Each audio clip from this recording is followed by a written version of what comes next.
ఆదికాండము 1వ అధ్యాయము 20 నుంచి 23 ఈ 4 వచనాలు మనము మార్చి చదువుకుందాం.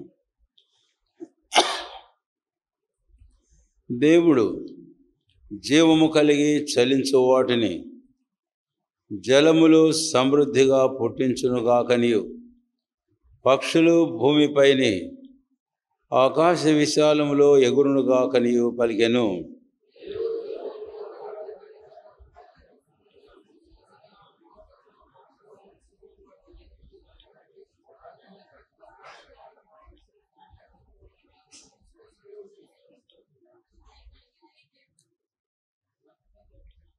దేవుడు మీరు ఫలించి అభివృద్ధి పొంది సముద్ర జలములో నిండి ఉండుడనియు, పక్షులు భూమి మీద విస్తరించునుగాకనియు వాటిని ఆశీర్వదించెను.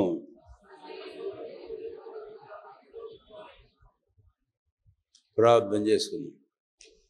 ప్రియమైన మా తండ్రి, మీరు ఆరాధనలకు అర్హుడవు, ఘనత మహిమ ప్రభావములు పొందుతైనవాడు. ఈరోజు సంఘముగా సమాజంలో మీ కీర్తిని మేము ప్రచురం చేయడానికి,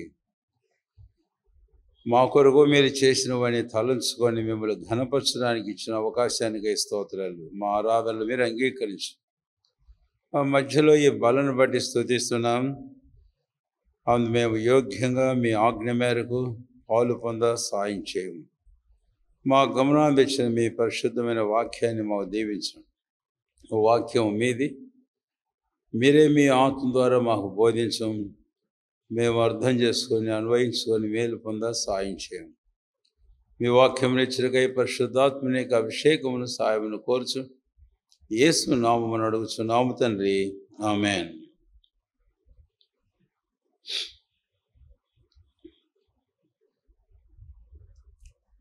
ఈ భాగంలో ఈ 20 వచనం నుండి 23వ వచనం వరకు ఈ 4 వచనములు 5వ దినపు సృష్టి. మనం 1వ వచనం నుంచి ఆరంభించి ధ్యానం చేస్తున్నాము. 4 దినముల సృష్టి మనము పూర్తి చేస్తూ వచ్చాము. ఇప్పుడు 5వ దినపు సృష్టికి మనం వచ్చి ఉన్నాం. 5వ దినము దేవుడు ఏమి చేశాడు అనే విషయాన్ని మనం గమనించినట్లయితే, ప్రాముఖ్యంగా చెప్పుకోవలసిన మొదటి తలంపు, గాడ్ హ్యాత్ క్రియేటెడ్ లైఫ్. దేవుడు జీవమును సృజించాడు, ఆయన జీవమును కలగచేశాడు. మరణము అనేది దేవునికి ఏమాత్రమునో ఇష్టం లేదు. మన దేవుడు జీవము గల దేవుడు, ఆయన నిరంతరము జీవించుచున్నవాడు. ఆ దేవుని యొక్క సృష్టి జీవంతో కూడిందిగా ఉండాలనేది ఆయనకు అభిష్టం. మనము ఇందాక వింటూ వచ్చాం, మన ప్రభు చనిపోయి సమాధి చేయబడి ఆయన 3వ దినమున సజీవుడై తిరిగి లేచాడు. దీని ద్వారా మనకు అర్థమవుతుంది, మన ప్రభు అయిన యేసుక్రీస్తు వారు పేతురు అన్నట్లు అపొస్తలుల కార్యం 3:15, మీరు జీవాధిపతిని చంపివేశారు. అంటే మీరు జీవమును చంపివేశారు, కానీ దేవుడు ఆయన మృతుల్లోంచి లేపి ఉన్నాడు. మేము అందుకు సాక్షులం. 2వ తిమోతి 1వ అధ్యాయము 9-10 వచనాల్లో చివరి భాగములో 10వ వచనం, ఆ క్రీస్తు యేసు మరణమును నిరర్ధకము చేసి జీవమును అక్షయతను వెలుగులోనికి తెచ్చాడట. జీవమును అక్షయతను వెలుగు. కాబట్టి దేవుడు మరణం యొక్క బలం కల అపవాదిని నాశనం చేసి, ఆ దేవుడు జీవమును అక్షయతను వెలుగులోనికి తీసుకొని వచ్చాడు. ఇది దేవుని యొక్క అభిష్టం. ఇప్పుడు మనం 5వ దినము సృష్టి కన్నా మనం వెళితే, 4 దినాల వరకు మనం ధ్యానం చేస్తూ వచ్చిన వాటిలో ఎక్కడ we will not find about mentioning of the life. జీవము అని చెప్పబడిన మాట ఆ 4 దినాల సృష్టిలో మనం ఎంత మాత్రమో చూడం. అయితే ఇక్కడ మొదలైంది 5వ దినము సృష్టిలో జీవమును దేవుడు ముందుకు కలగజేశాడు. అయితే ఒక మాట చెప్పవచ్చు, there is also plant life, అంటే వృక్ష జీవము అని అందాం. అలాగే మనం ఇక్కడికి మనం వస్తేనేమో సముద్ర జలముల జీవాన్ని మనం చూస్తాం, ఆకాశ పక్షుల జీవాన్ని మనం చూస్తాం, తర్వాత వెళితే జంతు జీవాన్ని మనం చూస్తాం, ఆ తర్వాత వెళితే 6వ దినముల సృష్టికి మనుష్య జీవాన్ని చూస్తాం. 5 చెప్పాను కదా. అయితే 6వది ఇంకోటి ఉంది, అదే నిత్య జీవం. అది దేవుని యొక్క జీవం. నేను జీవించుచున్నాను కనుక మీరును జీవింతురు అని చెప్పిన యేసు ప్రభుని యొక్క జీవం. కాబట్టి వృక్ష జీవం. ఆ తర్వాత మనం గమనిస్తే 5వ దినముల సృష్టిలో సముద్ర మత్స్యములు. కాబట్టి సముద్రంలో ఉన్న ఆయన రకాలైన అనేకమైన వాటి యొక్క జీవాన్ని మనం చూస్తాం. లేకపోతే మత్స్యాలండి, ఇంక మరి ఏమన్నానండి. తర్వాత 3వది భూమి మీద ఆకాశంలో శూన్యంలో we find another life which is called the life of the birds. పక్షి జీవాన్ని చూస్తాం. ఆ జీవం కూడా చాలా గొప్పదే. కొన్నిసార్లు 1000 మైళ్ళు ఒకసారి ఎగిరిందంటే 1000 మైళ్ళు ప్రయాణం చేస్తుంది అది. ఆ తర్వాత 4వదిగా మనం గమనించినట్లయితే 4వదిగా మనం గమనించినట్లయితే జంతు జీవాన్ని చూస్తాం భూమి మీద, అది 6వ దినం ప్రారంభంలో. ఆ తర్వాత చివరిలో మనిషి జీవాన్ని మనం చూస్తాం. అయితే ఈ జీవాలన్నిటికీ they all have the beginning and also they all have the ending. వాటన్నిటికీ ఆరంభం ఉంది, వాటన్నిటికీ అంతం ముగింపు ఉంది. But there is one life which have no beginning and which have no ending. ఒక జీవం ఉంది, ఆ జీవానికి ఆది లేదు, ఆ జీవానికి అంతము లేదు. ఎబ్రీలో రాసిన పత్రికలో మనం చూస్తాం, మన ప్రభు అయిన యేసుక్రీస్తు వారిని గురించి 7వ అధ్యాయంలో ఆ మెల్కీసెదెకులో చేరిన ప్రధాన యాజకుడు అని చెప్పబడ్డప్పుడు ఆయన జీవమునకు ఆది అయినను ఆయన జీవమునకు అంతమైనను లేనివాడు. అదే అధ్యాయంలో క్రిందకు వెళితే కనుక మరొక మాట చాలా ప్రాముఖ్యమైనది. హెబ్రీ పత్రిక 7వ అధ్యాయం. ఈ మాటలోనే మనకు అర్థమవుతుంది. అయితే 15, 16 వచనాల్లో సూటిగా మనం ఒక మాట చూస్తాం. 15, 16 మధ్యలో నాశనము లేని జీవమునుకున్న శక్తిని బట్టి, నాశనము లేని జీవం, life which hath no destruction, no corruption, నాశనము లేని జీవం ఉంది. ఈ రోజున ఈ 5వ దినము సృష్టి ద్వారా ప్రభువైన దేవుడు అది మనకు జ్ఞాపకము చేస్తూ ఉన్నాడు, అది మనకు జ్ఞాపకం చేస్తున్నాడు అని. అయితే ఇక్కడ ఈ మాట నేను జ్ఞాపం చేయాలి. ఇందాక జీవాల గురించి నేను మాట్లాడుతూ వచ్చాను కదా, వాటన్నిటికీ అంతం ఉందని మనం చెప్పుకుంటూ వచ్చాం కదా. అయితే మనం ఆదికాండం ఆరంభించినప్పుడు మనము ఆయా వారాల్లో కూడా చెప్పుకుంటూ వచ్చాం. ఆయన అన్నాడు, మొట్టమొదటి దినపు సృష్టి లెట్ దేర్ బి లైట్, వెలుగులు కలుగునుగాక అని అన్నాడు. ఆ తర్వాత అన్నీ అలాగే చెబుతూ వచ్చాడు. అది ఏంటి దాని అర్థం అంటే, it was already there in existence. ఆ వెలుగు అనేది ఆల్రెడీ ఉంది. అలాగే మిగిలిన సంగతులు కూడా, the earth was there already, the light was there, భూమి ఆల్రెడీ ఉంది, వెలుగు ఆల్రెడీ ఉంది. అలాగే మిగిలినవి కూడా. ఈవెన్ 4వ దినం సృష్టి వచ్చినప్పుడు మూడవది సృష్టి విత్తనములు, ఫలములిచ్చే విత్తనములు ఉన్నాయి ఆల్రెడీ ఇన్ ది ఎర్త్. అలాగనే నాలుగవ దినం వస్తే there was sun, there was moon, there was stars. సూర్యుడు ఉన్నాడు, చంద్రుడు ఉన్నాడు, నక్షత్రాలు ఉన్నాయి ఆల్రెడీ. అయితే ఏమైనాయి అనే విషయాన్ని మనం గమనిస్తూ వచ్చాము. ఏమైనాయి? ఆది యందు దేవుడు భూమి ఆకాశం సృజించిన కానీ భూమి నిరాకారముగాను శూన్యముగాను ఉండేది. యెషయా గ్రంథం 45వ అధ్యాయం 18వ వచనంలో భూమి నిరాకారముగాను శూన్యముగాను ఉండడానికి దేవుడు చేయలేదు, కానీ అది నివాసయోగ్యముగా ఉండడానికి దేవుడు దాన్ని సృజించాడు. అయితే ఏమైందో మనకు తెలుసు అని. ఇది ఎలాగా జరిగింది అనే విషయాన్ని గురించి మనం చెప్పుకుంటూ వచ్చాము. ఇప్పుడు ఈ ఛానల్ మళ్ళీ మనం వాటన్నిటికి పోలేము. కానీ అయితే ఏదో ఒక ఉపద్రవం జరిగిపోయింది, తద్వారా ఇదంతా కూడా ఆ మాట చెప్పాలి. ఇప్పుడు చీకటి గాఢాంధకారం అగాధ జలములను కమ్మి ఉండేను అనేది మనం చూస్తాం. ఆఫ్ కోర్స్ మనిషి అనేవాడు, the man Adam, he was the first person of human beings who was created. There was none before. ఆదాము కంటే ముందు సృజించమన్న మనుష్య మాత్రుడు ఎవడు లేడు. మనిషి ఆదాము దగ్గర నుంచి ఆరంభించబడ్డాడు.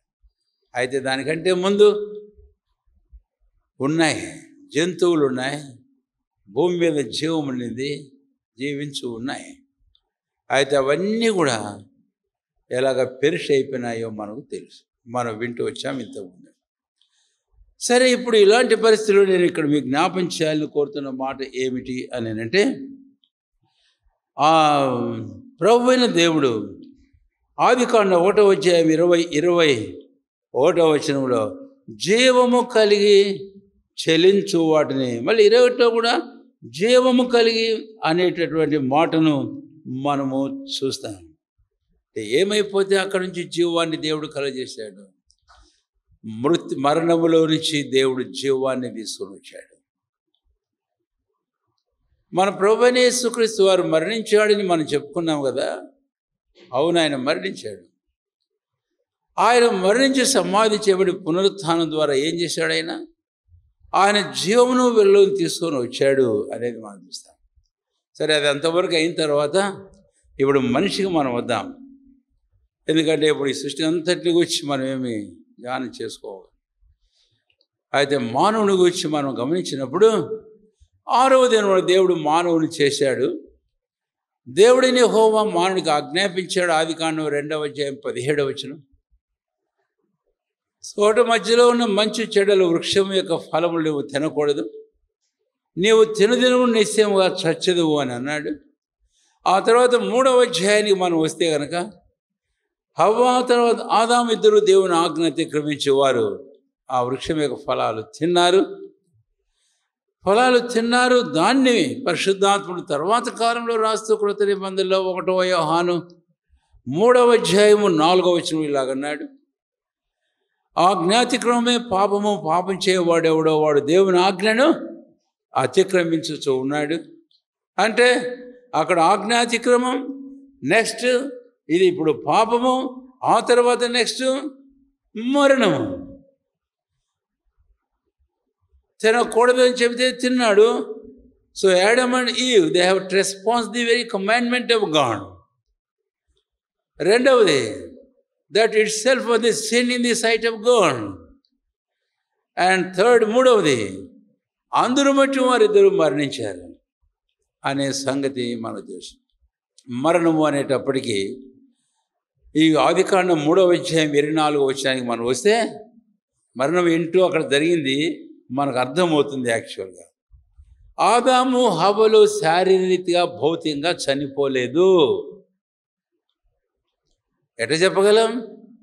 ఆదికాండం 3వ అధ్యాయం 24వ వచనంలో దేవుడైన యెహోవా ఆదామును హవ్వను ఏదెనులో నుంచి ఏం చేశాడంటే వెలగొట్టాడు. ఆ తర్వాత 4వ అధ్యాయం వెళ్తే వెళ్ళిపోయాడు తూర్పు దిక్కునకు. They were very much alive in the flesh. వారు శరీరంలో చాలా చక్కగా జీవిస్తూనే ఉన్నారు, బ్రతికే ఉన్నారు. Otherwise Eden could have become the burial ground which God never was willing for that. ఒకవేళ ఫిజికల్గా కానీ చనిపోయి ఉండింటే ఏదైనా తోట బరియల్ గ్రౌండ్ అయ్యిండేది. No, it was not God's will. అందుకే దేవర్ అలైవ్, వారు బ్రతికి ఉన్నారు, జీవిస్తూనే ఉన్నారు. అయితే ఒక్కటి ఇప్పుడు మాట చెప్పాలి. ఎఫెసీయులకు రాసిన పత్రిక 4వ అధ్యాయం 18వ వచనం. ఎఫెసీ పత్రిక 4వ అధ్యాయము 18వ వచనం. వారైతే అంధకారమైన మనసు కలవారై హృదయ కాఠిన్యం వలన తమలో ఉన్న అజ్ఞానం చేత దేవుని వల్ల కలుగు జీవంలో నుంచి వేరుపరచబడిన వారై. చాలంతే. ఇక్కడ 3 మాటలు నేను మీకు చెప్తా. అయితే ఈ 3 మాటలు చెప్పకముందు ఇందాక కొన్ని జీవాలు వచ్చి మనం చెప్పుకున్నాం కదా, మనిషి జీవాన్ని వచ్చి మనం చెప్పుకున్నాం కదా. అందుకని యోబు గ్రంథంలో ఒక వాక్యం మనం చదువుకుందాం. రండి దయచేసి యోబు గ్రంథం 12వ అధ్యాయం 10వ వచనం అందరం కలిసి చదువుదాం. యోబు గ్రంథం 12వ అధ్యాయం 10వ వచనం బిగ్గరగా. జీవరాశుల ప్రాణమును మనుషులందరి ఆత్మలను ఆయన వశమున. ఇప్పుడు ఈ మాట ద్వారా మనకు స్పష్టంగా అర్థమవుతుంది ఏమిటి అనంటే, మనిషి అనేవాడు జీవరాశులకు వస్తే ఇందాక 20వ వచనంలో ప్రాణము కలిగిన జీవము కలిగిన వాటి దేవుడు సృష్టించాడు అన్నప్పుడు మనకు అర్థమవుతుంది. ఈరోజు కూడా సముద్రంలో చేపలు, ఆకాశంలో పక్షులను మనం చూస్తే దే హ్యావ్ 2 థింగ్స్. ఒకటి ఏముంది, వాటికి they have the physical image, appearance, భౌతికంగా ఒక ఆకారం ఉంది. అలాగే సముద్రంలో వాటికి భౌతికంగా ఒక ఆకారం ఉంది. దాన్ని మనం ఏమని పిలవచ్చు, దానికి ఒక శరీరం ఉంది.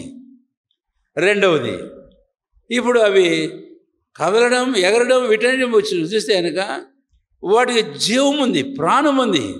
They have soul, that is soul is life.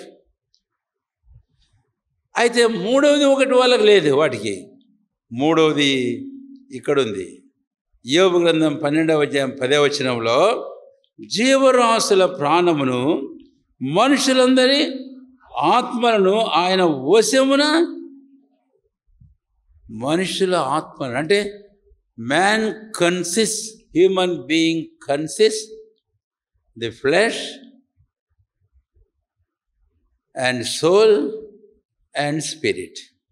3, దేహము, ప్రాణము, ఆత్మ. అయితే పక్షులకు, జంతువులకు, మరి ఏదైనా సరే ఇన్ ది వరల్డ్ వాటికి కేవలం 2. They do not have the spirit, వాటికి ఆత్మ లేదు అని. అందుకనే అవి మరణిస్తాయి, మంటి పాలవుతాయి అంతే. అయితే మానవుడలా కాదు అనేది దేవుని వాక్యం స్పష్టంగా చెబుతుంది. ఇప్పుడు ఈ మాట చెప్పాలి. ఎఫెసీ 4వ అధ్యాయము 18వ వచనం ప్రకారము వారైతే అంధకారమైన మనసు, అంటే ఆదాము హవ్వలు ఆజ్ఞ అతిక్రమించి పాపం చేసినప్పుడు దేర్ ఫ్లెష్ వాజ్ డిఫైల్డ్, వారి శరీరం అపవిత్రపరచబడింది. ఏదైనా ఉన్నారు వారిద్దరు, భౌతిక శరీర ఆకారంలో ఉన్నారు వారిద్దరు. అయితే దేవుడి యెహోవా చల్లని పూట వచ్చినప్పుడు ఆదాము హవ్వలు లేరు, కనపడలే. ఎక్కడ ఆదాము అంటే దాక్కున్నాను అన్నాడు. ఎందుకు? ఒక మాట అన్నాడు, నేను దిగంబరిగా ఉన్నందున భయపడి చెట్ల చాక్కును దాక్కున్నాను. నీకెవరు చెప్పారయ్యా నువ్వు దిగంబరివని? దీని ద్వారా మనకు అర్థమవుతుంది, the human being in the flesh was defiled. ఈరోజు మన శరీరం, మానవుని శరీరం దేవునికి పరిశుద్ధ ఆలయముగా ఉండడానికి దేవుడు సృజించాడు. 1 కొరింథీ 6:19 మీ దేహములు దేవుని వల్ల మీకు అనుగ్రహించబడ్డాయి, మీలో ఉన్న పరిశుద్ధాత్మక ఆలయము అని అంటే ఆదాము హవ్వలిద్దరూ by committing sin they have defiled their bodies. ఇది మన జీవితాల్లో మనం చూస్తాం. ఆ తర్వాత రెండవదిగా మనం గమనిస్తే ఎఫెసీ పత్రిక 4:18 దేర్ సోల్ వాస్ డార్కన్. వారి మనసు, వారి ప్రాణము ఏమైంది? అంధకారమయమైంది. Flesh was defiled, bodies defiled and the minds were darken. చీకటిమయమైపోయినారు. అందుకనే పౌలు అంటాడు 2 కొరింథీ 4:4 యుగ సంబంధమైన దేవత అవిశ్వాసమైన వారి మనోనేత్రములకు గుడ్డితనము కలదు. తర్వాత మూడవది దేర్ స్పిరిట్ వాజ్ డెడ్. వారు ఆత్మలో మృతి నొందారు. కాబట్టి దేహం అపవిత్రపరచబడింది. రెండవది ప్రాణం అంధకారమయమైపోయింది. మనసు ఇంకేం అర్థం కావడం లేదు. అందుకనే సృష్టికర్త అయిన అదృశ్యమైన ఆ దేవుణ్ణి ఎరగక మనుషులు తమ చేతులతో ఓరు కల్పించుకుని వాటిని ఆరాధించి ఇచ్చేస్తున్నారు. తర్వాత మూడవది వారి ఆత్మ మృతి నొందింది. ఇది మరణము. ప్రియమైన సోదర సోదరి, ఇదంతటికీ కారణం ఏంటంటే సింపుల్గా ఒక మాట అంటే సిన్. ఒకవేళ ఈరోజు సిన్ పాపము అని అంటే నేనేం ఆ పండు తినలేదు కదా అని నువ్వు అనుకోవద్దు. దేవుని ఆజ్ఞను అతిక్రమించడమే పాపం. ఇంకో మాట చెబుతాను. అనుమానించి తినువాడు ఏం చేస్తున్నాడట? పాపము చేస్తున్నాడు. విశ్వాసం లేకుండా ఏమైతే తింటాడో దాన్ని పాపం చేస్తున్నాడు. అంటే having no faith itself is the sin in anybody's life. ఏ వ్యక్తి జీవితంలోనైనా ఆ విశ్వాసం అనేది కానీ లేకపోతే అదే పాపం. ఏ విశ్వాసము? ఆ విశ్వాసము అని అంటే ప్రభువైన యేసుక్రీస్తు వారు అన్నాడు ఏమని? ఈ నా మాటలు విని నన్ను పంపిన వాడి విశ్వాసం ఉంచేవాడు నిత్య జీవము కలవాడు. వాడు తీర్పులోనికి రాక మరణంలోని జీవంలోనికి దాచున్నాడు. కాబట్టి తండ్రి అయిన దేవుని యందు విశ్వాసం. హెబ్రీ 11:6 దేవుని వద్దకు వచ్చు, దేవుడు ఉన్నాడని నమ్మవల్ల కదా. రెండవది దేవుడు అంటాడు ఆయన చిత్తం.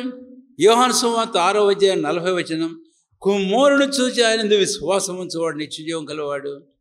అంటే ప్రభువైన క్రీస్తు శరీరధారి లోకానికి ఎత్తించి ఆయన మరణించి సమాధి చేయబడి సజీవుడై తిరిగి లేచి జీవించుతున్నాడు. ఆయన మరణ భూస్థాపన పునరుత్థానం విశ్వాసము. ఈ మధ్యాహ్నం ఇక్కడ కూర్చున్న నీవు కుమారుని యందు ఈ విశ్వాసం నీవు కలిగి ఉన్నావో లేదా? నీవు పాపిని గుర్తించి పశ్చాత్తాపడి ప్రభువైన క్రీస్తు యేసునందు నీ విశ్వాసం ఉంచితే అటు విశ్వాసమే నిన్ను తీర్పులోనికి రాకుండా, మరణంలోనికి రాకుండా జీవంలోనికి దాటిస్తుంది. అటు విశ్వాసమే నీ జీవితంలో నీకు ఏమిస్తుందంటే నిత్య జీవాన్ని నీకు ఇస్తుంది. నిత్య జీవాన్ని నీకు ఇస్తుంది. 1 యోహాను 5:11-12 నేను జ్ఞాపకం చేస్తున్నాను. కుమారుని యందు విశ్వాసం ఉంచువాడే నిత్య జీవం కలవాడు. విశ్వాసం ఉంచువాడికి ఏమి లేదట? జీవం లేదు. విశ్వాసం ఉంచని వారికి తీర్పు ఇప్పుడే విధించబడింది. యోహాను సువార్త 3:1 మనం చూస్తాం. కాబట్టి మొదటి తలంపు ఆ దేవుడు ఈ రోజున ఆనాడు జీవాన్ని తీసుకొని వచ్చినట్లుగా ఈరోజు నీ జీవితంలో ప్రభువైన దేవుడు ఈ మాట చెప్పాలని కోరుతున్నాడు. జీవము కలిగి హ్యావ్ దిస్ లైఫ్, ఈ జీవాన్ని నువ్వు పొందు. 16వ యేసుకేలు గ్రంథం 5వ ఆయన మాట్లాడేటప్పుడు అది కూడా తగిన సాదృశ్యాన్ని మనం చూస్తాం. అయితే నేను నిన్ను చూచాను, నీ దగ్గరికి వచ్చాను, చూడు అసహ్యంగా ఉన్నా సరే నేను నీ దగ్గరికి వచ్చాను. నువ్వు చావు బతుకుల్లో ఉన్నావు, అప్పుడు నేను నీతో అన్నాను నీవెందుకు చస్తావు, నీవు బ్రతుకు అని నేను నీతో చెప్పేది. ఈ మధ్యాహ్నం ఇక్కడ కూర్చుని నీతో అది చెప్తున్నాను. ఇంకెవరైనా ఉన్నారా ఇక్కడ? ఏ వయసులో ఉన్న వాళ్ళైనా ఉన్నారా ఇక్కడ? నీవింకా జన్మించిన పాపంలోని జీవిస్తూ ఆ రెండవ మరణం నీ మీద ఏలుబడి చేస్తున్నా మరణం యొక్క అధికారం కింద నీవు ఉంటున్నావా? అయితే నీలో జీవాన్ని ప్రభు తీసుకొని రావాలని కోరుతున్నాడు. ఇదే 5th days creation of God. 5వ దినపు సృష్టి. 5వ దినపు అని అంటుంటే ఈ మాట జ్ఞాపకం వస్తుంది. Number 5 in the scriptures represents the grace of God. లేఖనాలలో 5 సంఖ్య దేవుని కృపను చూపిస్తూ ఉంది. ఈ కృప ఈరోజు నీ ఏళ్ళలో ఉంది. నువ్వెవరివైనా సరే అటు కృపను పొందడానికి నేను తగ్గించుకో. దేవుడు అహంకారులు ఎదిరించి దీనికి కృప ఇస్తాడు. తగ్గించుకొని పశ్చాత్తాపడి నీ జీవితాన్ని ప్రభు చేతిలో పెట్టు. ఆ కృప నీకు ఇస్తాడు. తద్వారా ఆ కృప చేతి నువ్వు రక్షణ పొందుతావు. దేవుని కృపావరమైన నిత్య జీవాన్ని నువ్వు పొందుతావు.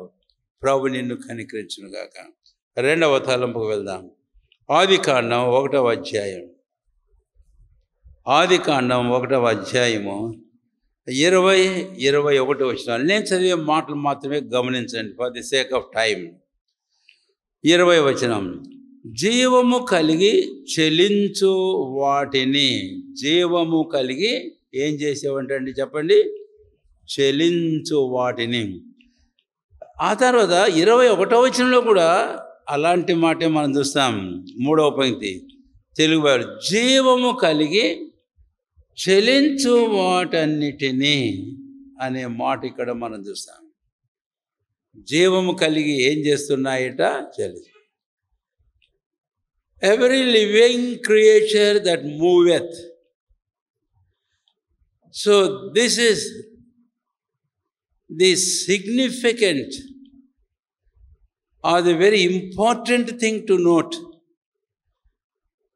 If anything has life, there is the movement. దేనికైనా జీవం అనేది కనుక ఉంటే అది ఏం చేస్తుంటుంది చెప్పండి? చెప్పండి, ఏం చేస్తుంటుంది? కదులుతూ ఉంటుంది. there will be motion. Where there is life, there is motion. అదే 2వ ప్రాముఖ్యమైన తలంపు. జీవమైనా లేకపోతే మూమెంట్ అనేది ఏమాత్రమేగా ఉండదు. జీవము కలిగి ఏమవుతున్నాయంట?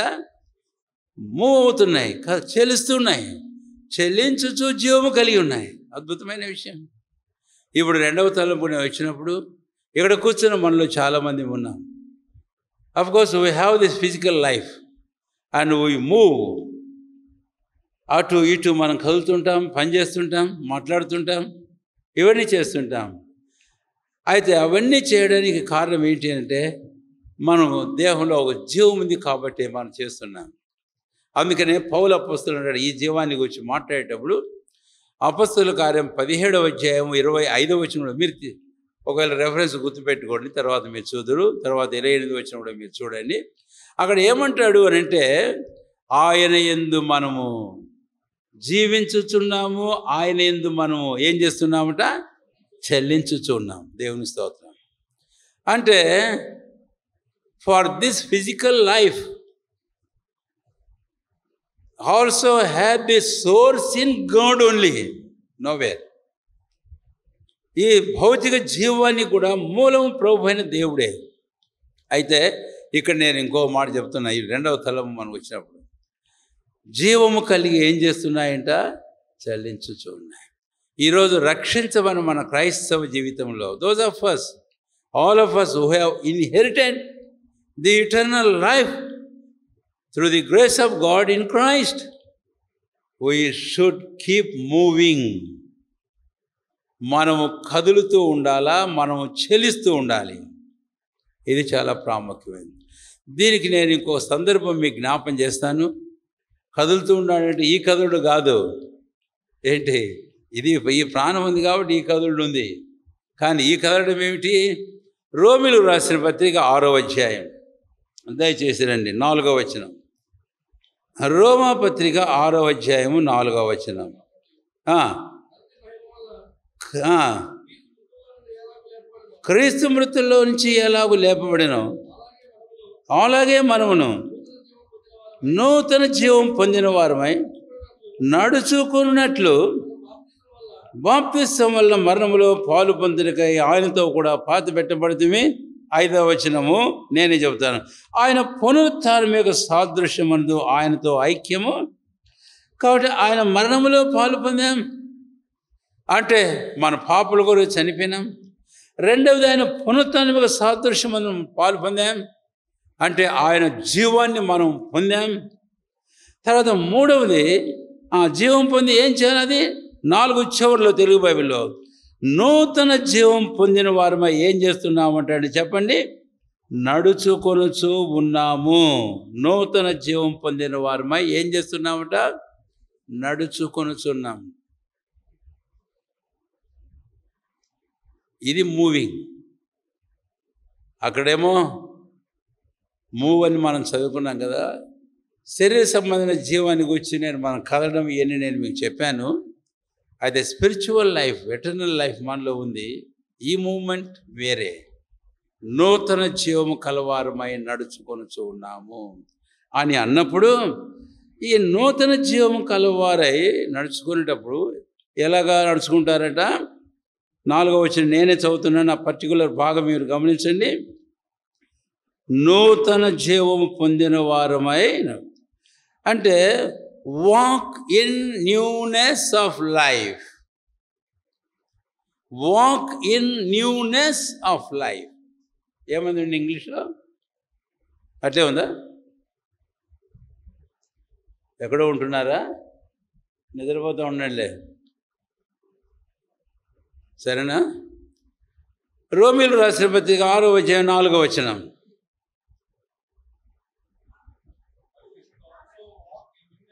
That we should also walk in newness of life. చాలంతే. That we should also walk in newness of life. This is the moving. రక్షించబడిన ఒక దేవుని బిడ్డ ఈ నూతన జీవం కలిగి ఆ నూతన జీవమునందు ఏం చేస్తుంటాడట? Walking in the newness of life. దానికి 2 సంగతులే నేను మీతో పంచుకుంటాను. ఇంకా ముందుకు మనం వెళ్ళాలి కాబట్టి ఆ 2 సంగతులు మీతో పంచుకోవాలనుకున్నప్పుడు ఈ రోమీలు రాసిన పత్రిక 6వ అధ్యాయంలోంచి మనం బాగా క్రిందకు మనం వస్తే కనుక రండి, 11వ వచనం. అటువలే మీరును పాపం విషయమై మృతులుగాను దేవుని విషయమై క్రీస్తునందు సజీవులుగాను మిమ్మల్ని మీరే. ఇది సంగతి. 2 సంగతులు రాకముందు ఈ మాట చెబుతున్నాను. ఇక 2 సంగతులకు వస్తాం. మళ్ళీ చదువుతున్నాను, గమనించండి. మీరు పాపం విషయమై మృతులుగాను దేవుని విషయమై క్రీస్తు యేసునందు సజీవులుగాను. So count yourself as living unto God. కాబట్టి ఇప్పుడు దేవుని విషయమై క్రీస్తు యేసునందు సజీవులు. విన్నారు కదా? ఇంతవరకు చెబుతూ వచ్చిన ఈ మాటలన్నీ ఆయనలో విశ్వాసం ఉంచిన నిత్య జీవాన్ని మనం పొందాము. ఒకటి. రెండవదిగా we need to count our self as live unto God. Alive unto God. We are alive unto God. ఇప్పుడు ఈ నూతన జీవం నందు నడుచుకోవడం అంటే ఏంటి అనేది ఇప్పుడు నేను మీకు జ్ఞాపకం చేస్తాను. మొదటిది క్రింద వచనానికి రండి దయచేసి. రోమా 6వ అధ్యాయం 12వ వచనం. మీరే ఎంచుకొనుడి అని 12వ వచనం ఎలాగ ఆరంభిస్తాడో గమనించండి. కాబట్టి శరీర దురాశలకు లోబడినట్లుగా చావునకు లోనైన మీ శరీరమందు పాపమును ఏలనీకుడి. ఈ కాబట్టి, అవును, కానా ఇలాంటివన్నీ మర్చిపోకూడదండి. Very important. ఆ పదాలు చాలా ప్రాముఖ్యమైనవి బైబిల్లో. ఎందుకంటే కనెక్ట్ చేసేటువంటి సంగతులు అవి. ఇప్పుడు మీరెవరు? మీ పాపాల విషయం మృతి నొందారు. క్రీస్తు కూడా చనిపోయినారు. క్రీస్తు కూడా మీరు లేపబడ్డారు. నా మీరు క్రీస్తు యొక్క అనంతమైన నిత్య జీవాన్ని మీరు పొందారు. కాబట్టి మీరు ఇప్పుడు దేవుని కొరకై జీవించేవారు. దేవుని జీవం పొంది అలా జీవించేవారు. అలాంటప్పుడు 2 ప్రాముఖ్యమైన సంగతులు కనపడాలి. 2 ప్రాముఖ్యమైన సంగతులు. ఒకటి ఏంటి అనట, పాపము విషయమై చనిపోయినట్టు మృతులుగాను దేవుని విషయమై క్రీస్తు యేసునందు 12వ వచనం అండి. శరీర దురాశలకు లోబడినట్లుగా చావునకు లోనైన మీ శరీరమందు పాపమును. ఇది ఈరోజు ఇక్కడ రక్షణ పొందానని చెప్పి, బాప్తిసం పొందామని చెప్పి, ఆరాధిస్తున్నామని చెప్పి, బల్లో పాలు పొంద వచ్చామని చెప్పుకునే మన జీవితాలలో కాదనం. ఆయన మరణంలో పాలు పొందాం, ఆయన పునరుత్థానానికి సాదృశ్యంలో పాలు పొందాం. కాదనం. There was a day when you have counted yourself alive unto God. అద్భుతమైన విషయమే, దేవుని కొరకు జీవించేవాడు. అయితే ఇప్పుడు అలాంటి వాడు అయితే మనము ఆ న్యూనెస్ ఆఫ్ లైఫ్లో మనం నడుచుకుంటాం, నూతన జీవంలో మనం నడుచుకుంటూ ఉండాలి. అలాగా నడుచుకునేటటువంటి వారు వారి దేహాల మీద, వారి జీవితాల మీద వారు ఏం చేయరంట, పాపమును ఏలనీయరు. మళ్ళీ నేను చదువుతున్నాను, శరీర దురాశలకు లోబడరు. ఆ శరీరమందు పాపమును ఏలనీయరు. విన్నారు కదా మాట, శరీరమందు పాపమును ఏల. ఈరోజు ఇక్కడ కూర్చున్న మనం ఎలాగున్నాం? How do we move in this newness of life? ఈ నూతన జీవం కలవారమే, అందులో మనం నడుచుకుంటూ ఉన్నాం. దేవుని కొరకై మేము జీవించుతున్న వారం అని అంటే, నీ శరీరపు దురాశలు లోబడ్డామా? పాపం నీ జీవితంలో ఏలనిస్తూ ఉన్నావా? కీర్తనాకారుడు దావీదు తన కోసమై తాను ప్రార్థన చేసుకుంటూ ఒక మాట అన్నాడు. కీర్తనల గ్రంథం 19వ అధ్యాయం అనుకుంటున్నాను, రండి. కీర్తనల గ్రంథం 19వ అధ్యాయం, 19వ కీర్తన గ్రంథం 13వ వచనం. దురభిమాన పాపంలో పడకుండా నీ సేవకుని ఆపుము, వాటిని నన్ను ఏలనీయకము. వాటిని నన్ను ఏలనీయకము. పరీక్షించుకుందాం ఈరోజు. నేను కాదని, ఇక్కడ యవనస్తులు ఎంతోమంది ఉన్నారు, రక్షించబడ్డారు, బాప్తిసంలో సాక్ష్యం ఇచ్చారు. ఇంకా ఆ వయసులో మీరు ఎవరైనా సరే దేవుని కొరకు జీవించ తీర్మానించుకున్నవారు, మిమ్మల్ని మీరు అలాగ ఎంచుకున్నవారు అయితే, అలాంటి వారు ఆ జీవం కలిగి when they move, walk in this newness of life, వారి మీద వారి శరీర దురాశలకు లోబడరు, పాపమును వారి మీద ఏం చేయనంటే చెప్పండి, ఇయాలని. ఒకవేళ ఇదే నీ జీవితంలో ఉంటే, your moments are not right, నీ కదలికలు సరైనవి కావు. అందుకనే పరీక్షించుకుందాం, మన జీవితాలు సరి చేసుకుందాం, ఒప్పుకొని విడిచిపెడదాం. మన మూమెంట్స్ అనేవి ఎప్పుడు ఫిజికల్గా కూడా మన మూమెంట్స్ అనేవి ఎప్పుడు దారి తప్పుతాయి తెలుసా? 128వ కీర్తన 1వ వచనంలో, యెహోవా యందు భయభక్తులు కలిగి ఆయన త్రోవల యందు నడుచువారు దాన్ని.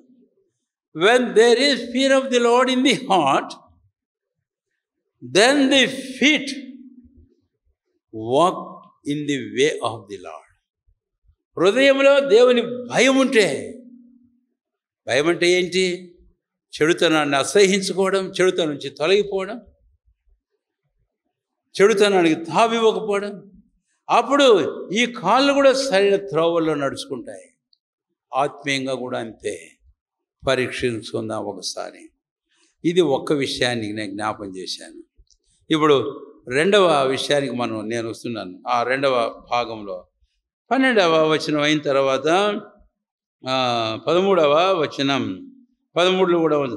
మరియు మీ అవయవములను దుర్నీతి సాధనాలుగా పాపములుగా అప్పగింపకుడి, అయితే మీరు మృతులలో నుండి సజీవులం అనుకొని మిమ్మును మీరు దేవునికి అప్పగించుకొనుడి, మీ అవయవములను నీతి సాధనములుగా దేవునికి. ఇక్కడ ఈ 2 తలంపు, ఈ వచనం కూడా మళ్ళీ 2 తలం, మొదటి తలంపు కూడా కాస్త వచ్చింది, నేను మళ్ళీ వాటికి పోవడంలే. కనుక మీ అవయవములను దుర్నీతికి సాధనాలుగా లోపరచకండి. మీ శరీరమును దురాశలకు లోపరుచుకోకండి. పాపమును మీ జీవితాలను ఏలనీయకండి. ప్రార్థన చేసుకో, తీర్మానం చేసుకో. ఊరిగా ప్రార్థనే కాదు, ప్రభుకు అప్పగించుకో, ఆయన కృపను కోరుకో. Let no sin have dominion on our lives. అయిన తర్వాత రెండవ తలంపు వస్తున్నాను. ఏంటి అనంటే చివరిలో ఉంది అన్నమాట, మీ అవయవములను నీతి సాధనములుగా దేవునికి. కాబట్టి దేవునికి సజీవులుగా, అలైవ్ అంటు గాడ్, దేవుని కొరకై సజీవులమని మిమ్మల్ని మీరు ఎంచుకునే, మనల్ని మనం ఎంచుకునే ఏ ఒక్కరమైనా ఏం చేయాల్సి ఉన్నామండి చెప్పండి. ఇప్పుడు మన అవయవాలను దేవునికి సాధనాలుగా అప్పగించుకోవాల్సిన సాధనాలుగా అప్పగించుకోవాలి. సాధనాలుగా అప్పగించుకోవడం అంటే ఏమిటి అనేది మనం చూడాలి. ఇక్కడ క్రింద భాగానికి మీరు తర్వాత వెళ్ళండి. మన అవయవములు మన దేహం ద్వారా ప్రభువైన దేవుని సేవించాలి. ఇక్కడ ఒక పదం వాడాడు ఇంగ్లీష్లో, సాధనాలని తెలుగులో అంటాడు, దాసులని కూడా అన్నాడు, ఇంగ్లీష్లో అంటాడు యాజ్ సర్వెంట్స్ అంటు గాడ్. మీ అవయవములను దేవునికి నీతికి సేవకులుగా అప్పగించుకోండి. దీని అర్థం ఏమిటి? ఒక్క వచనం చెప్పి నేను ఇంకెక్కువ మాట్లాడకుండా ముందుకు వెళ్తాను. అది 2 కొరింథీ 5వ అధ్యాయం 14వ వచనం. 2 కొరింథీ 5వ అధ్యాయము 14వ వచనం చదువుతారా తీసిన వారు?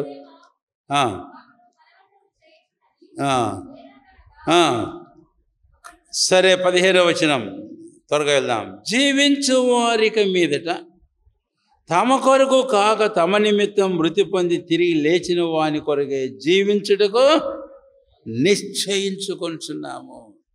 ఇదండి దేవుని కొరకు జీవించడానికి నిశ్చయించుకోవడం. పౌలు అన్నట్లు రోమపత్రిక 6వ అధ్యాయంలో 10-11 వచనాల్లో ఏమని, దేవుని కొరకై జీవించుచున్నామని మిమ్మల్ని మీరు ఎంచుకోండి అని. Alive unto God for what? Alive unto God to serve him. ఆయన్ను సేవించడానికి, ఆయన కొరకు, దేవుని కొరకు జీవించడానికి. పౌలు చక్కగానే అన్నాడు 2 కొరింథీ 5:15, ఇక జీవించేవారు తమ కొరకు కాదు, తమ కొరకే మృతి పొంది తిరిగి లేచిన దేవుని కొరకే, క్రీస్తు కొరకే జీవిద్దాం. ఈరోజు ఎవరి కొరకు జీవిస్తున్నాం? పాట పాడుతూ ఉంటాం మనం, జీవించు జీవితము ఎవరికి, ఇప్పుడు నీవు జీవించు జీవితము ఎవరికి, ఎవరి కొరకు జీవిస్తున్నా? నీవు నిజంగా రక్షించబడి, నీవు నిజముగా దేవుని కృపావరమైన నిత్య జీవాన్ని గన పొంది ఉంటే, నీ జీవితంలో దేవుని కొరకై జీవించడానికి ఖచ్చితంగా తీర్మానించుకుంటావు. At any cost, this will be your resolution or decision to live for God, to live for God, to live for God. దేని కొరకై మనం జీవిస్తున్నాం? పౌలు అపోస్తలుడు దాన్ని ఇంకో మాట్లాడినాడు. గలతీ 2వ అధ్యాయం 20వ వచనంలో ఏమన్నాడు? ఇక జీవించేవాడు నేను కాను, క్రీస్తు నా యందు ఏమవుతున్నాడట? అందుకని ఒక తీర్మానం చేసుకుందాం.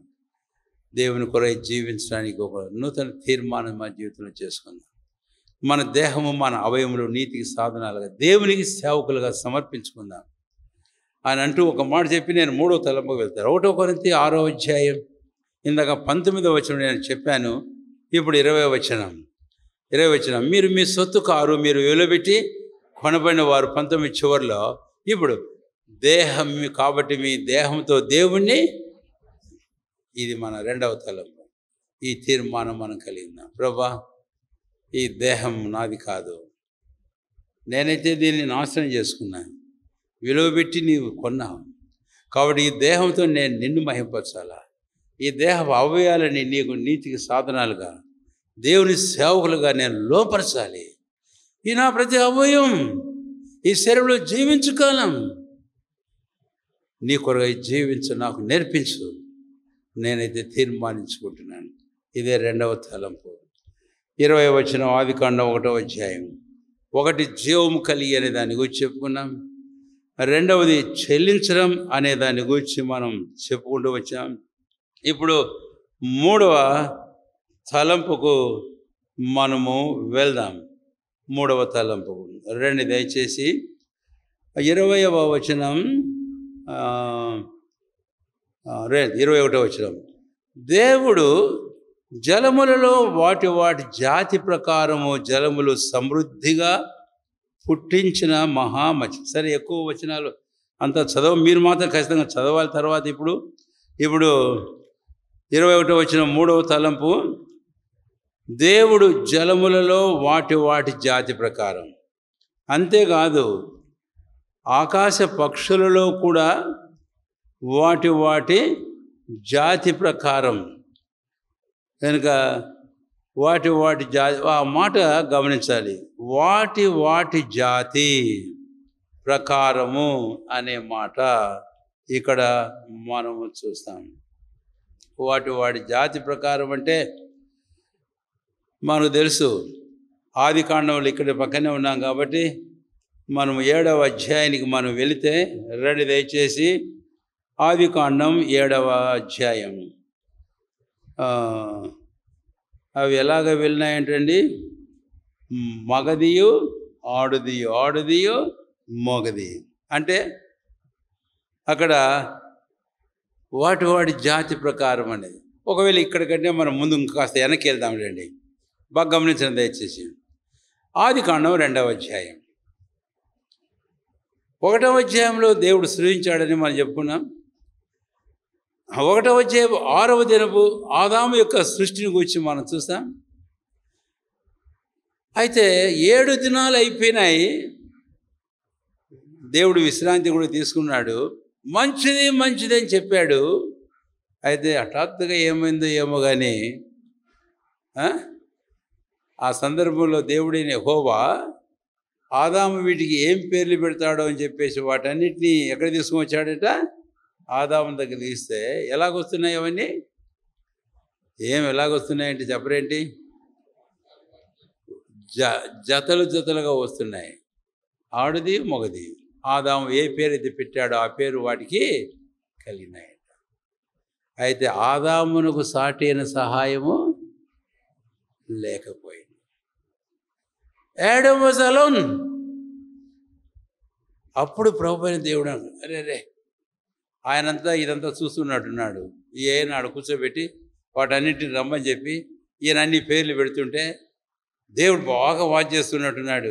చేస్తూ అంతా అయిపోయిన తర్వాత ఒరే వీడు ఒక్కడే ఉన్నాడే. ఏనుగు, ఆడ ఏనుగు ఉంది, మగ ఏనుగు, తర్వాత ఒంటికి ఇంకొక ఒంటి ఉంది, పక్షికి ఇంకొక పక్షి ఉంది, అలాంటిదే. కానీ వీడికి ఎవరు లేరే. అప్పుడు అనుకున్నాడట, it is not good for man to be alone.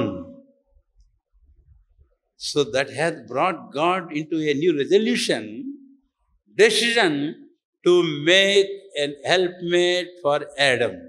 ఆదాము కొరకైన ఒక సాటి అయిన సహాయమును చేయడానికి దేవుడికి తీర్మానంలోకి వచ్చాడు. ఈ విషయానికి వచ్చి నేను ఒక వాక్యం మీకు చూపించగోరుతున్నాను. రండి. యెషయా గ్రంథం మనము ఇక్కడ గమనించినట్లయితే కనుక యెషయా గ్రంథం 34వ అధ్యాయం.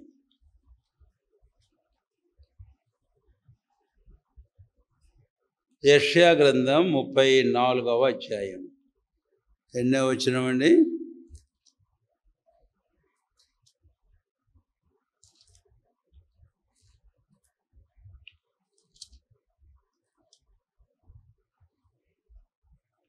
16వ వచనం. ఒక పంక్తి చదువుతున్నాను నేను. 34వ అధ్యాయం 16వ వచనం. 3వ పంక్తి చదువుతున్నాడు. ఇంగ్లీష్ బైబిల్ ఉండేవారు దయచేసి తీసి పెట్టండి. దేని జతపక్షి దాని యొద్ద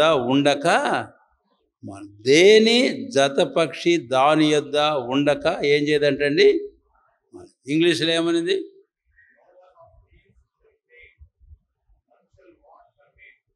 నన్ షల్ వాంట్ హర్. బాగా వినండి మాట, చాలా అద్భుతం. నేను తెలుగు చదివిన తర్వాత ఇంగ్లీష్లో వెళితే ఇది చాలా బాగా అనిపించింది. నన్ షల్ వాంట్ హర్మేట్. హర్మేట్. నన్ షల్ వాంట్ హర్మేట్ అంటే ఆదాముతో ఆదాము గురించి దేవుడు అన్నా కదా, సాటి అయిన సహాయం. కాబట్టి నేను సృష్టించిన ఈ సృష్టిలో సముద్ర మత్స్యములు అయితేనేమి, ఆకాశ పక్షులు అయితేనేమి, ఏదైనా సరే దాని సాటి అయిన సహాయం విషయంలో దానికి కొరత ఉండదు అని ప్రభు అని దేవుడు చెప్పడం, అది మనము ఇక్కడ చూస్తాం. దానికి సాటి అయిన సహాయం ఏమాత్రమును ఉండదు. సాటి అయిన సహాయంలో యొక్క కొరత ఏమాత్రమును ఉండదు అని ప్రభు అయిన దేవుడు చెప్పడం మనం చూస్తాం. ఇది అద్భుతమైన విషయం. అందుకనే ఆదికాండంలో 2వ అధ్యాయానికి మనం వచ్చినప్పుడు, 7వ అధ్యాయానికి వచ్చినప్పుడు అవి ఎలాగ వెళ్ళాయంటండి లోపలికి. కాబట్టి జతలుగా వెళ్ళినట్లుగా మనము చూస్తాం. జతలుగా వెళ్ళాయి. సరే, ఇప్పుడు నేను ఇంకా ఎక్కువగా వాటిని గురించి మాట్లాడకుండా ఈ తలంపు మీ ముందు ఉంచాలని కోరుతున్నాను. ఆ తలంపు నాకు ఎక్కడొచ్చిందంటే ఆ యెషయా గ్రంథం 34వ అధ్యాయంలో ఆ 16వ వచనంలో ఇంగ్లీష్ బైబిల్లో చదివిన తర్వాత వచ్చింది. నన్ షల్ వాంట్ హర్మేట్ అంటే ఏ సృష్టించిన ఏ పక్షి అయినా జంతువైనా తనకు సాటి అయిన సహాయం విషయంలో కొరత ఉండదు. చెప్పండి, ఏముండదు? కొరత. అది ఆదాము ఒంటరిగా ఉండే మంచిది కాదు, అని సాటి అయిన సహాయం చేస్తాం. కాబట్టి ఇక్కడ నేను చెప్తున్నాను, 3వ తలం ముగించేసి ముందుకు పోదాం. దేవుడు సృజించాడు. God is the creator. Of course ఆదికాండం 1వ అధ్యాయంలో మనం చదివిన 20, 21, 22, 23 వచనాల్లో సముద్ర జలములు పుట్టించునుగా కన్నాడు. అక్కడ మీరు పొరపడద్దు. సముద్ర జలాలు కాదు పుట్టించింది వాటిని. అయితే ఎవరు పుట్టించారు వాటిని? తర్వాత వెళితే ఆ సముద్రంలో ఆ గ్రేట్ వేల్ను దేవుడు సృజించాడు. So God himself has created all the creatures in the water and all the birds in the sky, in the firmament or on the earth. Anything. God only the source of any life. దేవుడి మూల వేయించడానికైనా దేవుడు సృజించాడు. నీళ్లు కాదు సృజించింది. కాబట్టి దేవుడు సృజించాడు. రెండవదిగా దేవుడు భద్రపరిచాడని చెప్పాలి. ఎందుకనంటే ఆ రోజు ఎప్పుడో ఈరోజు మన గన చెప్పుకుంటే కనుక 2, 4, 6 వేల సంవత్సరాలకు ముందు దేవుడు సృష్టించిన సముద్రంలోని మత్స్యములు. సముద్రంలోని మత్స్యములు. ఏ కూర ఈరోజు ఆదివారం? ఏం కూర చెప్పరే? కనుక కొంతమంది ఇళ్ళల్లో ఇదే కూర ఉంటుందేమో. దాన్ని బట్టి దేవుని స్తుతించాలి. అయితే ఇక్కడ నాకు అర్థమైంది ఏంటంటే, God also is the preserver of the what he height created. ఆయన ఏమి సృజించాడో దేవుడు వాటన్నిటిని ఏం చేస్తున్నాడట? భద్రపరుస్తున్నాడు. అది రెండోది. కాబట్టి సృష్టించేవాడు, రెండవది భద్రపరిచేవాడు. అందుకనే అవి పుడతానే ఉంటున్నాయి. ఇంకా ఈ కాలం, మన కాలం, ఇంకా ఎంతకాలమైనా పుడతానే ఉంటాయి. ఈ మధ్య మన ఓడలోకి వెళ్ళాను పెళ్లి చేయడానికి. ఏమయ్యా వేటకు పోవడం లేదా అంటే వాళ్ళు అన్నారు, వేట హాలిడే అంట. అంటే 1 నెల 2 నెలలు ఏం చేయనీరు గవర్నమెంట్ వాళ్ళు వేటాడిని. ఆ టైం ఏ టైం తెలుసా? అవి కుడ్లు పెట్టి సీడ్ వస్తుంది అన్నమాట. అందుకనే పోనీరు సముద్రంలోకి. అవి అయిన తర్వాత, అప్పుడు పెద్ద అయిన తర్వాత అప్పుడు పంపిస్తారు. పట్టుకోపడినాయి. అమెరికాకు వెళితే ఇళ్ళ చుట్టూ తిరుగుతుంటాయి జింకలు. మరి వాళ్ళకు తుపాకులు కూడా ఉంటాయి. కాల్చుకుంటారా? కాల్చుకుంటే పోయాడు జైలుకు.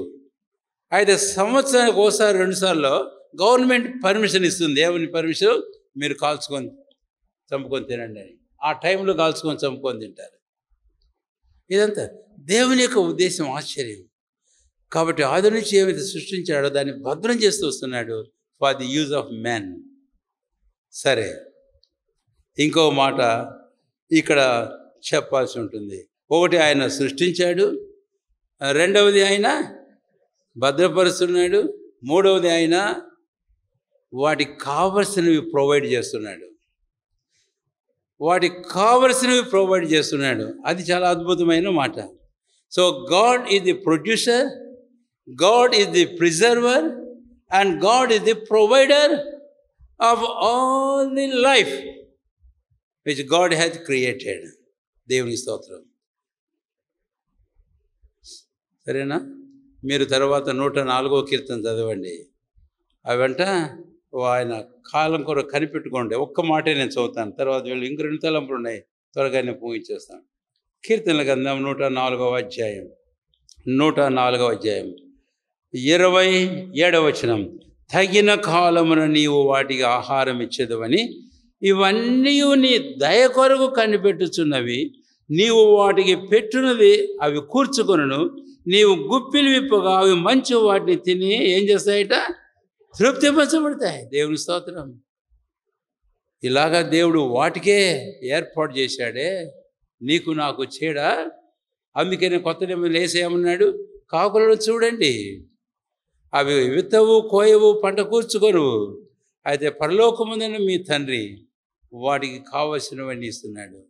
అలాగైతే మీరు వాటికంటే విలువైన వారు కారా? అందుకనే మీరు చింతించకండి. మూడవ మాటలో ఈ సంగతి చెప్పి నేను ముందుకు దాటిపోతున్నాను. జలములు పుట్టించునుగాక అన్నాడు, అంటే ఆయనే పుట్టించాడు. అయితే ఆ జలాల్లో అవి పుట్టిస్తుంటాయి, ఇక పోతా ఉన్నాయి. అందుకే నేను ఆ పదం వాడాను, ప్రొడక్టర్ ఆర్ ప్రొడ్యూసర్. రెండవది ప్రిజర్వర్, భద్రపరిచేవాడు. మూడవది ప్రొవైడర్, వాటికి కావలసినవన్నీ ప్రొవైడ్ దేవుడు. ఇక్కడ కూర్చున్న మళ్ళీ ఏ ఒక్కరమైనా God hath made an helpmate for us. దేవుడు మనందరి కొరకు సాటి అయిన సహాయమును చేసి ఉన్నాడు. మనకు కావలసినవన్నీ చేసి ఉన్నాడు. ఆదాముకు తన విషయాన్ని గురించి అర్థం కాకముందే God had this thought. అంతేకాదు, మనం సృజించబడకముందే ప్రభువైన దేవుడు మన కొరకు కావలసినవన్నీ సృజించాడు. Even before man was created on the 6th day, before that God has created everything for the existence and continuance of the life of man on this earth. ఈ భూమి మీద మనుషుల జీవం కాపాడుకొని కొనసాగేందుకు కొరకు మానవుని కావలసినవన్నీ సృజించాడు. ఇదే 3వ భాగం. 4వ భాగానికి వద్దాం రండి దయచేసి. అలాంటి ప్రభువైన దేవుని ఘనపరుస్తూ మన జీవితంలో ఆయన మహిమ కొరకై ముందుకు మనం సాగిపోదాం. చెబుదాం దావీదుతో ఏకీభవించి, యెహోవా నా కాపరి, నాకు లేమి కలదు. ఆదికాండం 1వ అధ్యాయం. రండి దయచేసి ఆదికాండం 1వ అధ్యాయం. ఇప్పుడు 20, 21 వచనాలలో ఈ మాట జ్ఞాపకం చేస్తున్నాను. ఏ జాతి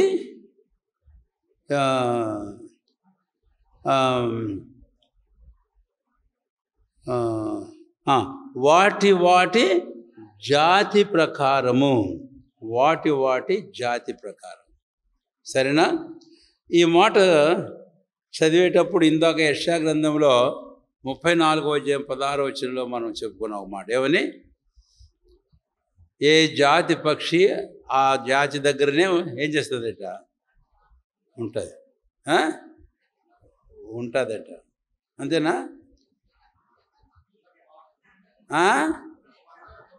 ఉండక మానదు. ఎంత అద్భుతమైన మాట. అయితే ఈరోజు ఈ జాతి పక్షులు మాత్రం ఉంటున్నాయి. సింపుల్గా చెప్పబోతున్నాను ఇంకంతే. ఈ లోకంలో ఈ జాతి పక్షులు మాత్రం ఉంటూనే ఉన్నాయి, ఎక్కడంటే అక్కడ ఉంటూనే ఉన్నాయి. ఏంటివి అవి?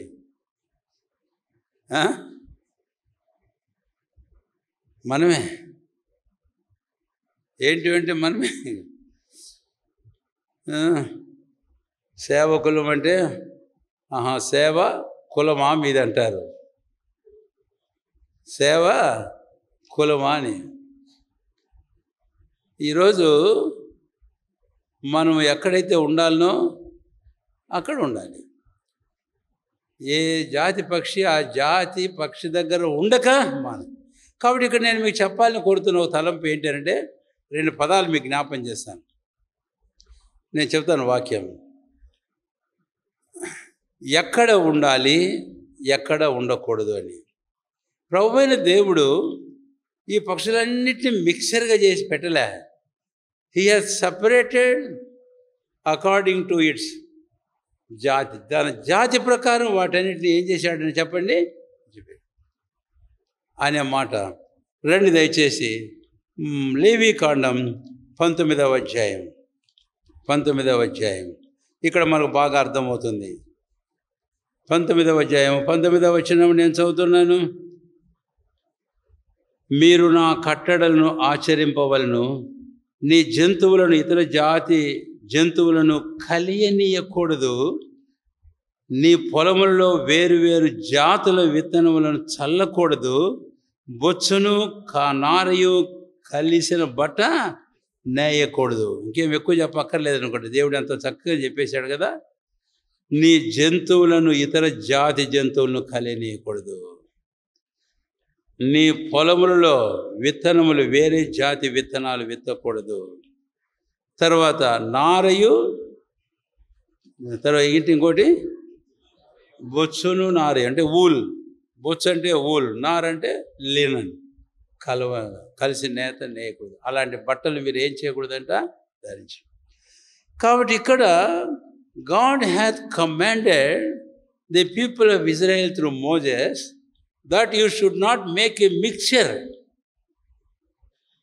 మీరు ఇవన్నీ కలిపి కలగూరగంప చేయకూడదని ప్రభువైన దేవుడు గట్టిగా ఏం చేశాడంటే చెప్పండి, ఆజ్ఞాపించాడు. గట్టిగా ఆజ్ఞాపించాడు. You should not make mixture. అది ఇక్కడ మనం చూస్తాం. క్షమించండి, ప్రసంగి గ్రంథానికి మనం వస్తే అక్కడ ఒక చిన్న మాట నేను చదివి వెళ్దాం. ప్రసంగి గ్రంథం 3వ అధ్యాయం అండి, 14వ వచనం తీశారు ఎవరన్నా? దేవుడు చేయి పనులని శాశ్వతములని. ఆ మాట చివరి మాట, దానికి చాలంటే దానికి ఏదియో చెప్పండి అందరు నాతో పాటి, దానికి ఏదియో చేర్చబడదు. ఒకటి చేశాడు దేవుడు. No man hath right to add anything what God hath made. దేవుడు ఏమైతే చేశాడో, దేవుడు చేసిన దానికి ఏ మనుషుడు ఏం చేయకూడదు. దేవుడు చేశాడు దాని జాతి ప్రకారం. అయితే ఈ జాతి దాన్ని తీసుకొని వచ్చి ఇంకొక జాతి దాంతో ఏం చేయకూడదు, కలపకూడదు అని. మీకు మరి కొత్త నిబంధన ఇంకొక వాక్యం జ్ఞాపం చేస్తున్నాను. ఏంటి అని అంటే, అక్కడ మనకు అర్థమవుతుంది. 19వ అధ్యాయం మత్తయి సువార్త 6వ వచనం. వెళ్దాం ఇక ముందుకు. ఇక్కడ చూడండి, చదవండి ఎవరినో ఒకరు. మత్తయి 19:6. వారికి ఇద్దరు కాక ఏక శరీరముగా ఉన్నారు గనుక దేవుడు జతపరిచిన వారిని ఏ మనుషుడు. 2 మాటలు చెబుతున్నాను, బాగా అర్థం చేసుకోండి. దేవుడు ఏ జాతిగా జాతిని వేరుపరిచినప్పుడు ఏ మనుషులు దానికి ఏం చేయకూడదు, చేర్చకూడదు అని. తర్వాత దేవుడు జతపరిచినప్పుడు ఏ మనుషుడు వేరు. ఎప్పుడు దేవుడు వేరు చేస్తాడో మనం మిక్స్ చేయకూడదు. ఎప్పుడు దేవుడు మిక్స్ చేస్తాడో దాన్ని మనం విడదీయకూడదు. ఇది దీని తలంపులు. అయితే ఇప్పుడు ఇది మీరు అర్థం చేసుకోవడానికి మాట చెప్తున్నా. 2 కొరింథీ 6వ అధ్యాయం, విశ్వాసులకు అవిశ్వాసులతో, ఇంకా తర్వాత చాలా మాటలు ఉన్నాయి అక్కడ, మీరు చదవండి. అది ఒకటి, దేవుడు వేరు చేశాడు. రెండవది ఇంకో మాట చెబుతున్నాను, దేవుడు మిక్స్ చేశాడు. ఎవరిని మిక్స్ చేశాడు? అన్యులను, తర్వాత యూదులను క్రీస్తు యేసునందు సువార్త ద్వారా ఒక ఆత్మ మీద ఒక శరీరంలోనికి ఏం చేశాడు ఏంటండి, ఐక్యపరిచాడు. వారికి రెఫరెన్స్ చెబుతున్నాను, దాటిపోతాను. 1 కొరింథీ 12వ అధ్యాయం 12, 13 వచనాలు మీరు దయచేసి గుర్తుంచుకోండి. బాప్టిస్ట్ ఎన్నోసార్లు చెప్తానే ఉంటాం. 12, 13 వచనాలు. యూదుడైనా, గ్రీస్ దేశమైనా, స్వతంత్రుడైనా, దాసుడైనా ఏ భేదం లేదు. వారందరూ క్రీస్తు యేసునందు ఏమైనారట? ఈ ఒక్క శరీరమైనారు. ఒక్క శరీరం చాలంతే. ఒక్క శరీరమైనారు అంటే దేవుడు వీళ్ళందరినీ జతపరిచాడు. కాబట్టి వీళ్ళని ఏం చేయకూడదు చెప్పండి? ఏం చేయకూడదు? ఇది మరొక రెఫరెన్స్ చెప్తున్న భాగం గలతీ పత్రిక 2వ అధ్యాయంలో మనం గమనించినప్పుడు 12 నుంచి 14వ వచనం వరకు అక్కడ ఈ మాటలను చూస్తాం. గలతీ పత్రిక 2వ అధ్యాయము 12 నుంచి 14 వచనాల వరకు. కానీ అన్ని చదవము, దయచేసి గమనించండి. నేను చదివే మాటలు మాత్రమే మీరు గమనించాలని మీకు మనవి చేస్తూ ఉంటున్నాను. 2వ అధ్యాయము గలతీ పత్రిక 12 నుంచి 14. అయితే నేను చదివే మాటలు గమనించండి.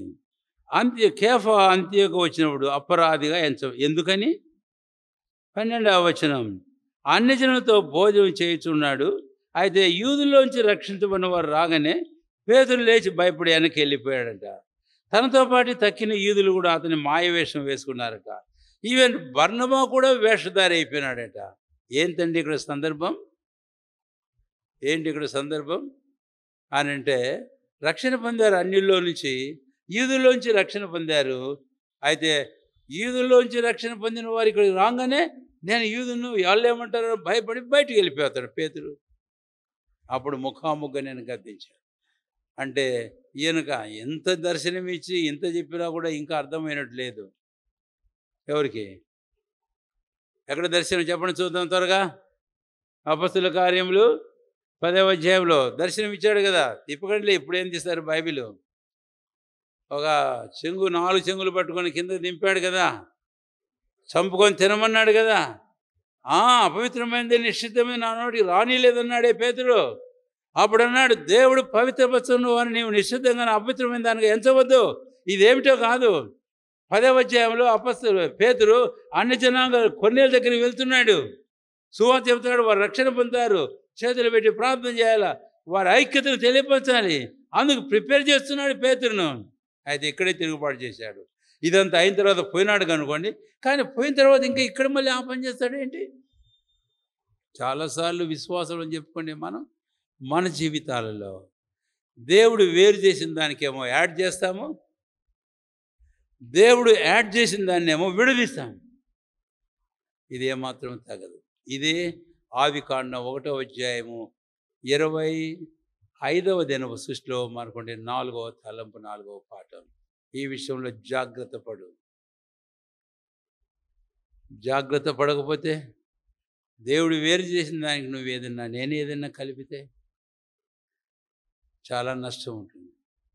దేవుడు ఏకం చేసిన దాన్ని నువ్వేదైనా విడదీయడానికి ప్రయత్నం చేస్తే విపరీతమైన నష్టం జరుగుతుంది జీవితంలో, కుటుంబాల్లో, సంఘాల్లో. జాగ్రత్తగా గమనిస్తాను. కాబట్టి ఆయన ఆజ్ఞ, ఆయన శాసనం, నియమానికి లోబడి ఆ ప్రకారం మన జీవితంలో ముందుకు సాగిపోదాం. చివరి తలంపు ఆదికాండం 1వ అధ్యాయం. ఆదికాండం 1వ అధ్యాయం 2 దయచేసి 21వ వచనం. 21వ వచనం చివరి భాగం చదువుతున్నాను. అది మంచిదని దేవుడు చూచెను. దేవుడు ఏం చేశాడంటే చెప్పండి? అది మంచిదని దేవుడు చూచెను. తర్వాత అక్కడే మళ్ళీ కింద ఉంది, దేవుడు దానిని ఏం చేశాడంటండి? ఆశీర్వదించెను. 22వ వచనం చివరి భాగంలో దేవుడు దానిని ఆశీర్వదించెను అని. కాబట్టి మంచిదని చూచాడు, దేవుడు దానిని ఆశీర్వదించాడు. తర్వాత ఏంటి ఆశీర్వాదము అనే దానికి వస్తే కనుక మీరు ఫలించి అభివృద్ధి పొందండి, మల్టిప్లై. ఈ 3 పదాలు జ్ఞాపం చేస్తున్నాను, తదుపరి మీరు ధ్యానం చేయండి. ఏంటి అనంటే ఇట్ ఈస్ గుడ్ అన్నాడు. 4 దినాల 4 తలంపులు మనం చెప్పుకున్నాం కదా, ఆ తలంపులు వెళ్దాం. ఇట్ ఈస్ గుడ్, మంచి 4 తలంపులు. మంచిది, నేను చేశాను, ఇవి మంచిది. ఎప్పుడైతే దేవుడు మంచిదని చూచాడు, దేవుడు దాన్ని ఆశీర్వదించాడు. మన జీవితాల్లో ఈ ప్రకారం మనం నడుచుకుంటే ఆయన మంచిదని మెచ్చుకుంటాడు. God gives commendation. He commends, మనల్ని మెచ్చుకుంటాడు. రెండవది, మనల్ని ఆశీర్వదిస్తాడు. చాలా ప్రాముఖ్యమైన మాట. మూడవది ఆశీర్వాదం, మల్టిప్లై, అభివృద్ధి పొందు. కాబట్టి కమెండేషన్, బ్లెస్సింగ్, మల్టిప్లికేషన్, ఇది 5వ తలంపు ఈ భాగంలో. కాబట్టి దేవుడు దాని యందు ఎంతో ఆనందించినట్లుగా మనకిప్పుడు అర్థమవుతుంది అండి. ఆ ఒక మాట మనం చదువుదాం. కీర్తన గ్రంథానికి వచ్చి 104వ కీర్తన మీరు తర్వాత పదే పదే చదవండి. నేను ఒక మాట చదివి మనం అందరం ముగించేద్దాం. మనం ప్రభు యొక్క బల్లో పాలు పొందాం. 31వ వచనం, అందరము 104వ కీర్తన 31 అందరము కలిసి చదువుకున్నామండి. 104, 31 అందరం కలిసి బిగ్గరగా, యెహోవా మహిమ నిత్యముండును గాక, యెహోవా తన క్రియలను చూచి ఆనందించును గాక. యెహోవా తన క్రియలను చూచి ఏం చేస్తాడంట? The Lord shall rejoice in his works. దేవునికి స్తోత్రం. కనుక 5వ తలంపు, ఎప్పుడైతే మనం నిజంగా 4 గంటల అనుభవంలో మనం వస్తామో, ప్రభువు మన యందు మనల్ని చూసి ఏం చేస్తాడని చెప్పండి? The Lord shall rejoice over our lives. ఎప్పుడైతే ఆయన మనల్ని చూసి ఆనందిస్తాడో, హీ కెనాట్ స్టాప్. ఇక ఏం చేస్తాడు? ఏం చేస్తున్నాడని చెప్పుకున్నాం. ఇందాక 3 మాటలు చెప్పుకున్నామే. మంచిది, he gives commendation, he will commends us, మనల్ని మెచ్చుకుంటాడు. రెండవది, హీ విల్ బ్లెస్ అస్, ఆశీర్వాదం ప్రసాదిస్తాడు. మూడవది, మనం అభివృద్ధి పొంది మల్టిప్లై అవుతాం. ఈ తలంపులు మన హృదయంలో ఉంచుకొని యోగ్యంగా ప్రయోగ బల్లో మనం పాల్గొంటాం.